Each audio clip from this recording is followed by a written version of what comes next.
Hey, good morning. This is Pastor Greg, and I've just been looking forward to sharing with you through our SOAP study this month as we've been looking at Christ through the Bible. And in Genesis chapter 12, as we're reading this morning, we see that God gave Abraham a promise that he was going to be a blessing to this world and that his seed would multiply.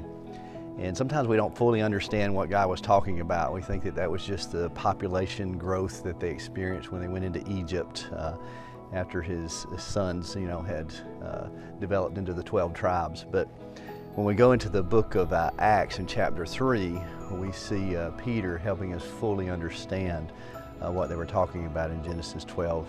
And it's in that verse that Peter is telling people that today this prophecy has been fulfilled in Genesis chapter 12 that was given to Abraham. And that prophecy, I'll read the fulfillment to you.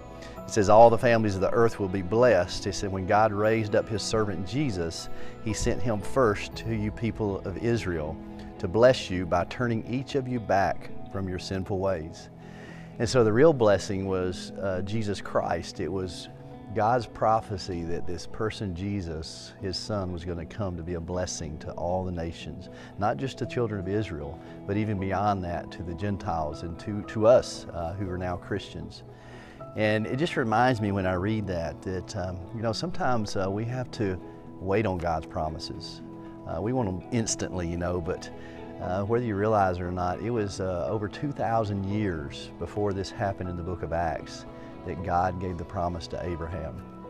And so I know as you're going through your day today, you're going to encounter things, and maybe God has told you a promise about one of your family members coming to faith or being delivered from something, or just a promise he gives you to take care of you. Sometimes the promises aren't in our time frame, and sometimes they even happen after our life.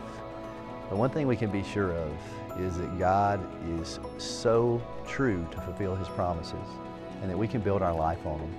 And so as you're going through your day, just remember to lean into God's promises so that doubt doesn't come in and that your faith is strengthened. So I hope you have a blessed day, and I hope you walk in the power of his promises.